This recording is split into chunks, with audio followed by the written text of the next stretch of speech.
पिछले एपिसोड में कोपेनहेगन के बारे में सारी प्रैक्टिकल जानकारी लेने के बाद अब टाइम है खर्चों के पूरे हिसाब के साथ एक्चुअली कोपेनहेगन देखने का। और बाय द वे, एक असली ट्रैवलर बस मेन मॉन्यूमेंट्स और कुछ सीनिक व्यूज के बाहर सिर्फ सेल्फीज खिंचा के ये नहीं बोलता कि मैंने पूरा शहर देख लिया है। उसके लिए शहर वाकई देखना भी जरूरी है। थक गया हूं भाई, बहुत सीढ़ियां चढ़ी हैं।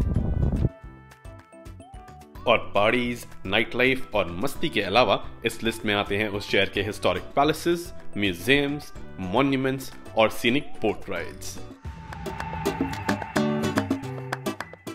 और ये सब यूरोपियन सिटीज में मिनिमम पॉसिबल पैसों में एक्सपीरियंस करने का बेस्ट तरीका है। So this is the card? The city pass. European history और आर्ट में इंटरेस्ट के अलावा, क्योंकि मुझे आप लोगों को सब कुछ मेजर दिखाना होता है, इसलिए मैं इन एक्सपेंसिव कार्ड्स में इन्वेस्ट करता हूं। बट अगर आप लोगों के पास टाइम कम हो या फिर आप सिर्फ 2 या 3 अट्रैक्शंस ही देखना चाहते हो, तो आप अपनी पसंद की टॉप अट्रैक्शंस चूज कर सकते हैं इन कार्ड्स या पासेस की वेबसाइट्स पे, या फिर आप जा सकते हैं कोपेनहेगन की ऑफिशियल टूरिज्म वेबसाइट पर और हासिल कर सकते हैं सारी इंपॉर्टेंट इन्फॉर्मेशन, जैसे कि सिटी की टॉप अट्रैक्शंस, इंटरेस्टिंग एक्टिविटीज और इवन शॉपिंग डिटेल्स, या फिर मोस्ट इंपॉर्टेंटली कुछ वैल्यूएबल बजट टिप्स। बट मैं एनीवेज आपको ये सब कुछ वैसे ही इन वीडियोस में दिखाने वाला हूं। और अब वापस आते हैं कोपेनहेगन के सिटी कार्ड पे, जिसमें इंक्लूडेड है 86 टॉप अट्रैक्शंस, और वो आपके ऊपर है कि आप लिमिटेड टाइम में कितनी देख पाते हैं। मैंने खाना बहुत खाया हुआ है, वरना मैं नहीं करता। बट आइडियली पहले पूरे दिन खुद एक्सप्लोर करनी चाहिए सिटी की वो सारी लोकेशंस जहां कोई टिकट नहीं लगती, ताकि सिटी के फ्री आउटडोर लोकेशंस को देखने के साथ साथ सिटी को थोड़ा सा समझा भी जा सके। और मैंने एग्जैक्टली यही किया। और दूसरे और तीसरे दिन यूज किया 2 दिन की वैलिडिटी वाला 570 क्रोनर्स यानी कि अराउंड 6000 रुपए का Copenhagen card. You just need to write the date and the time, so you do it manually whenever you want. Okay, alright. But मैंने इन 6000 की किन पैलेसेस और म्यूजियम्स में वसूली की, उस पे मैं आता हूँ थोड़ी देर में। बट बिफोर दैट, अपने पहले दिन के एग्जाम्पल के साथ मैं आपको दिखाता हूँ वो सब जो आप बिना किसी सिटी पास या टिकट के कर सकते हैं। किसी भी बड़ी सिटी में पहले दिन की अच्छी शुरुआत होती है सिटी सेंटर या हिस्टोरिक ओल्ड टाउन से, ताकि आप सिटी को आउटडोर से एंजॉय कर पाएं और उसके पब्लिक ट्रांसपोर्ट सिस्टम से थोड़ा सा फेमिलियर हो जाएं, ताकि जब आपके हाथ में फाइनली कार्ड आए तो उस लिमिटेड एक्सपेंसिव टाइम को आप अच्छे से यूज कर सकें। मैंने इसीलिए पहले दिन की शुरुआत करी सिटी के मेन फोटोग्राफिक आउटडोर मॉन्यूमेंट, और यह सिटी के सबसे फोटोग्राफ मॉन्यूमेंट्स में से एक the mermaid statue. The mermaid statue से, जो कि कोपेनहेगन का favourite selfie and post card picture spot है। 1913 से मौजूद ये स्टैचू कोपेनहेगन को वैसे ही सिंबलाइज करता है जैसे ब्रसल्स को मैनिकन पिस या फिर न्यूयॉर्क को statue of liberty. I know थोड़ा छोटा है बट काफी पॉपुलर है। फिर मैं बड़ा कोपेनहेगन के हिस्टोरिक मिलिट्री बैरक्स की तरफ, जो कि पूरे नॉर्दर्न यूरोप की सबसे वेल प्रिजर्व्ड कैसल्स में से एक है। 1663 में बनी इस कैसल के स्टोर हाउस में इतना अनाज भरा होता था कि शहर पे घेरा डालने की सूरत में यहाँ 1800 फौजी परिवार समेत 4 साल तक गुजारा कर सकें। और यहाँ का कमांडर्स हाउस और हिस्टोरिक गन पाउडर और आर्म्स स्टोरेज आज तक प्रिजर्व्ड है। यहाँ से आप जा सकते हैं सिटी के वाटरफ्रंट एरिया की तरफ और रास्ते में आती हुई चीजें देखते और एक्सप्लोर करते हुए आगे बढ़ सकते हैं।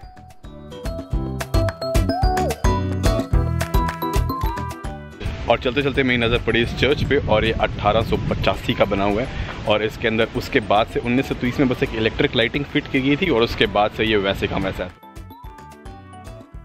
और फिर मैं इस छोटे से और सिंपल चर्च के बाहर निकला और कई और मॉन्यूमेंट्स क्रॉस करता हुआ पहुंचा सिटी के वाटरफ्रंट एरिया के एज पे, जहां बहुत सी प्राइवेट बोट्स पार्क थी। और वाटरफ्रंट के किनारे मैंने चलना शुरू किया इस सिटी के सबसे चार्मिंग हिस्से की तरफ। बट रास्ते में दिखे बहुत से रिलैक्स करते हुए लोकल्स, जो कि डेनमार्क के छोटे से समर्स का भरपूर मजा ले रहे थे।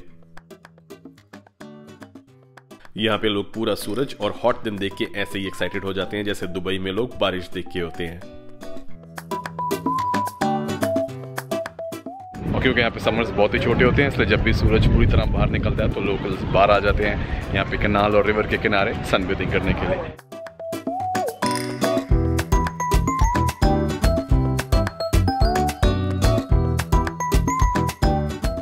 और मैं हूँ दुनिया के सबसे महंगे और सबसे खूबसूरत देशों में से एक की सबसे महंगी और सबसे खूबसूरत जगह द न्यू हार्बर में। अगर आप नेट पे कोपेनहेगन सर्च करेंगे तो 99% पिक्चर्स आपको इसी जगह के दिखाई देंगी, क्योंकि ये सबसे खूबसूरत हिस्सा है इस शहर का। Let me show you around. New harbour, जिसे कि लोकल भाषा में नेहाम बोलते हैं, over a period of time somewhat इस शहर की पहचान बन गया है। और आज की इस picture perfect eye candy photogenic location को बनवाया गया था 17th सेंचुरी में। डैनिश और स्वीडिश एम्पायर आपस में एक टाइम पे बहुत तगड़े दुश्मन होते थे, तो जब डैनिश लोगों ने स्वीडिश लोगों को हराया तो उनके जो प्रिजनर्स ऑफ वॉर हैं उन्होंने, यानी कि जंगी कैदी, उनसे इस कनाल को खोद के बनवाया गया था। और काफ़ी टाइम तक ये एरिया बदनाम रहा यहाँ की बियर कल्चर और प्रोस्टिट्यूशन की वजह से, बट अब आजकल तो ये बहुत मेजर टूरिस्ट ट्रैक है। और यहीं से बहुत सारी 1 घंटे की बोट राइड्स निकलती हैं, जिसकी कीमत है अराउंड 600 रुपए, जो कि मैं रेकमेंड करूंगा कि हर किसी को जरूर लेनी चाहिए, क्योंकि इन कनाल सिटीज की बोट से अलग ही लुक निकलती है।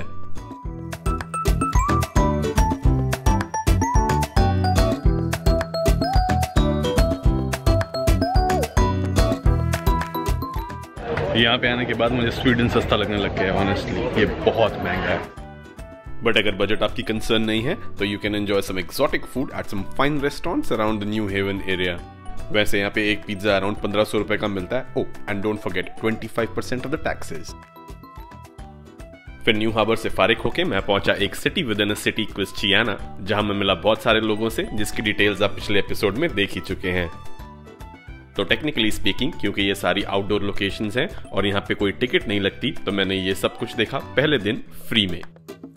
और कोपेनहेगन क्योंकि रिलेटिवली एक छोटी सिटी है जिसकी आबादी सिर्फ 6.5 लाख के आसपास है, तो ये सब सिटी सेंटर से वॉकिंग डिस्टेंस पे ही था। कम्यूट करने के लिए मुझे लेनी पड़ी बस 2 बार मेट्रो टिकट्स अपने BNB से सेंटर तक जाने और आने के लिए, जिसका खर्चा था अराउंड 500 रुपए 2 सिंगल जर्नी टिकट्स का। तो इस तरह आइडियली सिटी में पहले दिन उसका historic centre, shopping streets, open parks, outdoor monuments और एंगेजिंग सोशल एक्टिविटीज में स्पेंड करना चाहिए, ताकि आपको सिटी के बेसिक पब्लिक ट्रांसपोर्ट और उसकी मेन लोकेशंस का आइडिया हो जाए। और साथ ही किसी सुपरमार्केट से उठा लेना चाहिए सैलेड और ग्रोसरी, ताकि अगले दिन अपनी एकोमोडेशन की किचन यूज करके आप अपने खाने का एक्सपेंस सेव कर सकें। और गाइस, कोपेनहेगन में दूसरी सुबह और सो के उठ गया हूँ और कल शाम को खाना ले आया था बिल्का से, तो अभी वो गर्म करके खा के फिर नहा धो के तैयार होकर निकलना है और आज सारे हिस्टोरिकल मॉन्यूमेंट्स एक्सप्लोर करने हैं। कल सिटी के बेसिक्स देख लिए, आज हिस्टोरिकल मॉन्यूमेंट्स, म्यूजियम्स और आर्ट एंड कल्चर एक्सप्लोर करना है। दूसरे दिन सेंट्रल स्टेशन के टूरिस्ट इन्फॉर्मेशन सेंटर से मैंने ले लिया कोपेनहेगन कार्ड और इसके अंदर तकरीबन 60 म्यूजियम्स और पब्लिक ट्रांसपोर्ट और कैनाल टूर्स इंक्लूडेड हैं। तो मेरे को 48 घंटे के अंदर मैक्सिमम चीज़ें कवर करनी है, ताकि मैं ज़्यादा से ज़्यादा पैसे वसूल कर सकूँ। और ये 2 डे पास नहीं, 48 आवर्स पास था। और क्योंकि मैंने इसको फर्स्ट टाइम स्कैन किया पहले दिन के आफ्टरनून में, तो ये तीसरे दिन के आफ्टरनून तक वैलिड था। और सेंट्रल स्टेशन से निकलते ही आप पकड़ सकते हैं बस, जो आपको ले जाती है सीधा सिटी हॉल तक।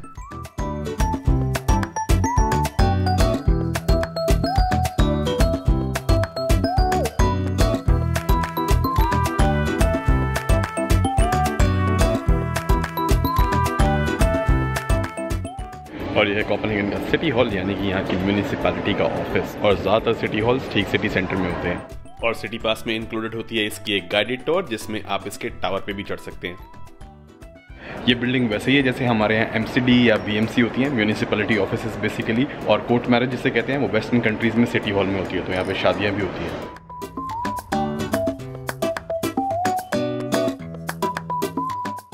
और यहाँ के बेहद चौड़े साइकिल ट्रैक्स पे आपको दिख जाएंगे बच्चों को घुमाते डैड्स, ऑफिस जाते लोग और कन्वीनियंटली ट्रैवल करते टूरिस्ट, जो कि समर्स का पूरा फायदा उठाते हैं। और चाहे आपने पहना हो जंप सूट, समर ड्रेस या फिर office wear, everybody prefers to bike here. और ये है national art gallery of Denmark. और मेरी हमेशा ये कोशिश होती है कि मैं हर कंट्री की कैपिटल सिटी में एक मेन पैलेस, एक हिस्टोरिक म्यूजियम और एक आर्ट गैलरी जरूर देखूं। और आर्ट गैलरीज इसलिए क्योंकि यहाँ पे इवेंटफुल यूरोपियन हिस्ट्रीज में कुछ कलरफुल इनसाइट्स मिल जाते हैं, जैसे ये 1700 में पेंटेड फ्रांचेस्को गुआर्डी का मास्टरपीस, जिसमें 300 साल पुराना वेनिस दिखाया गया है। और इस आर्ट गैलरी में तकरीबन 2.5 घंटे स्पेंड करने के बाद अब मैं जा रहा हूँ सीधा पैलेस की तरफ। और पैलेस जाने के लिए मैंने पकड़ी बस, क्योंकि कोपेनहेगन कार्ड की वैलिडिटी के दौरान पब्लिक ट्रांसपोर्ट फ्री होता है। ओल्ड टाउन के बीचों बीच है प्रेजेंट क्वीन मार्गरेट II का रॉयल रेजिडेंस।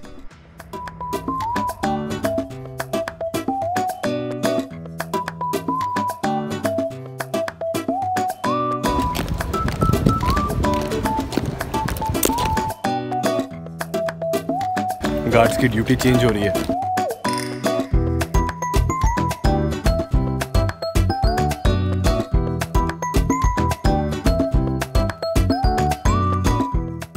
और ये है एमलिनबर्ग पैलेस कॉम्प्लेक्स और ये एक सर्कुलर कॉम्प्लेक्स है इस मूर्ति के चारों तरफ। और मेरे पीछे जो बिल्डिंग है 5 चिमनीज़ वाली, इसके अंदर आज की प्रेजेंट क्वीन जो 1972 से डेनमार्क की क्वीन है वो रहती हैं और इसमें रहते हैं क्राउन प्रिंस।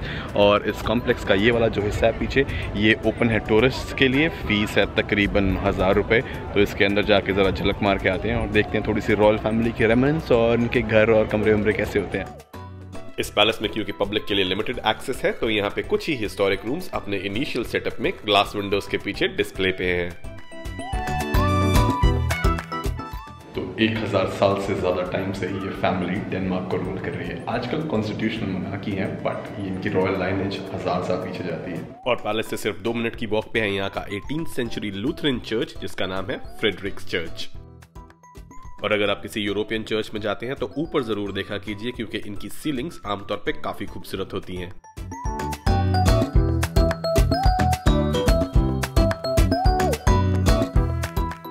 और अब फाइनली टाइम था बोट राइड का और मैंने कोने की आखिरी सीट लपक ली और दिया टांगों को आराम और आंखों को सुकून।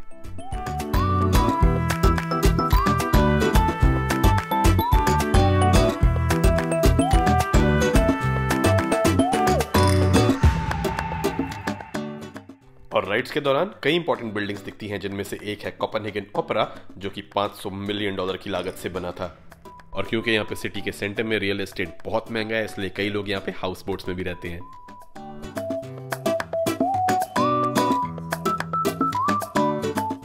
एंड अगेन गाइस, ऐसा नहीं है कि पूरा शहर हमेशा बोट्स पे या फिर पानी में ही रहता है। ये लोग आउटडोर वेदर बहुत एंजॉय करते हैं और क्योंकि यहाँ पे सन टैन के लायक वार्म दिन एक्चुअली काफी कम पड़ते हैं इसीलिए जून, जुलाई या अगस्त यहाँ आने के बेस्ट टाइम्स में से एक है क्योंकि अदरवाइज यहाँ पे ठंड बहुत होती है।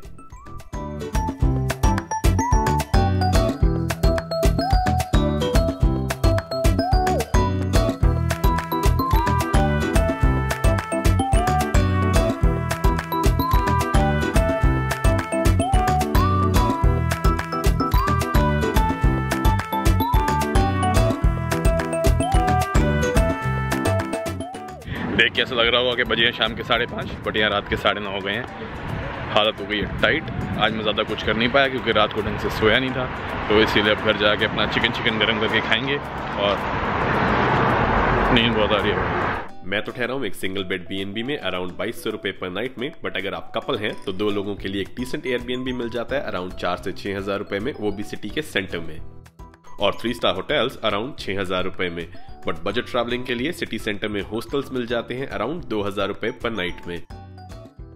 बट गाइस, हॉस्टल्स में कपल्स के लिए भी सिंगल रूम्स होते हैं जो होटल्स के मुकाबले सस्ते होते हैं और उनमें रहते हुए आप हॉस्टल्स की किचन भी यूज कर सकते हैं। और यहाँ पे गर्म हो रहे हैं पराठे और उबल रहे हैं अंडे और साथ में पड़ी है रेडीमेड सब्जी जो जाने वाली है माइक्रोवेव के अंदर। और यही फायदे होते हैं हॉस्टल्स के। तो ऐसा नहीं है कि कपल्स या फैमिलीज के लिए बजट ट्रैवलिंग ऑप्शंस अवेलेबल नहीं होती। खाने और रहने के मेजर खर्चे अवॉइड करते हुए मैंने कोपेनहेगन एक्सप्लोर किया 20,000 रुपए में, जिसमें से 9,000 रुपए में 4 रातों के लिए मैंने लिया B&B, 2,000 रुपए में निपटाया खाने का खर्चा, 1100 रुपए में लिया सिम कार्ड, 600 में पकड़ी 2 रेड बुल और 1300 रुपए में खरीदी 5 सिंगल जर्नी ट्रांसपोर्ट टिकट्स। और आखिरी 6,000 रुपयों में लिया कोपेनहेगन कार्ड जिसमें इंक्लूडेड आदि अट्रैक्शंस आप देख ही चुके हैं और बाकी मैं आपको अगले एपिसोड में दिखाऊंगा। और साथ ही आपको लेके चलूंगा एक 2500 रुपए की ओवरनाइट बस में नॉर्वे की कैपिटल ओस्लो, जहां शहर घूमने के साथ साथ मैं मिला बहुत से लोकल से और की बहुत ही इंटरेस्टिंग टॉपिक्स पे गपशप। I think the private, no, you don't pay at all for like absolutely nothing. So stay tuned guys and please मुझे कमेंट्स में बताइए कि बड़ी सिटी गाइड्स को quick practical information and relaxed city guides में divide करने का idea ठीक है, और क्या आप लोग ऐसे ही city guide as episode 2 Paris और एम्स्टर्डम के लिए भी चाहेंगे। And guys, please don't forget the like button और आगे के एपिसोड्स के लिए subscribe and hit the bell icon.